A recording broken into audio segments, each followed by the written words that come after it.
زیتبانو چند بار ترشید میگن که یوانی را زیخ نکه زیتبانویه در فهمیدم که زیت راحتی دل بوده زندگی و بندگی به زیت مشکل بوده. навор сохта шудагии бо дастгирии сайти 1xbet дар инҷа коэффициентҳои зиёд ва бонусҳои гуногуна меёбем ки силкаш дар комментария. ҳамчунин агар бо промокоди ёвонӣ шумо регистратсия кунед барои пардохти аввалинтон 6500 рубл бонус медиҳанд. شام بخیر. یک قصه نوبتی برای برادرای غریب در این میدان پر ای برف و چرف. سه تا اکه دادر هر بگه بر میرن میزنن وینو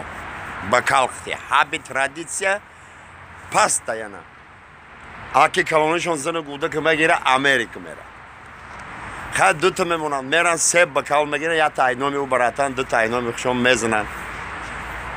یا دو مو ای برادر هم میخزی ایتالیا میره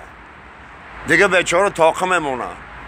میره هر سهر میگه ترادیسیا رو گون کدن در کنه سه برادر ها زیگ باشن هر سهر میره سه بکال میگیره میزنن خیلی همه پرداجات که در میگیرن یک روز میشه و میبینن که به 60 مدره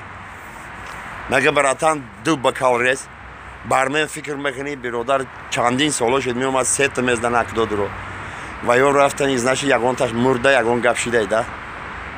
خیلی مگه برادر همدردی ما رو قبول که یگان گپ شیده مگه نه همه نرمال نه مگه ما هر دفعه میومدی سه بکال میخوردی این دفعه دو تا مگه این بکلم برای اکی کلونی میزنم این دیوم بکل برای اکی دیوم مانگیم که در اسپانیا اتاق خودم یا سه روز شد بس کدام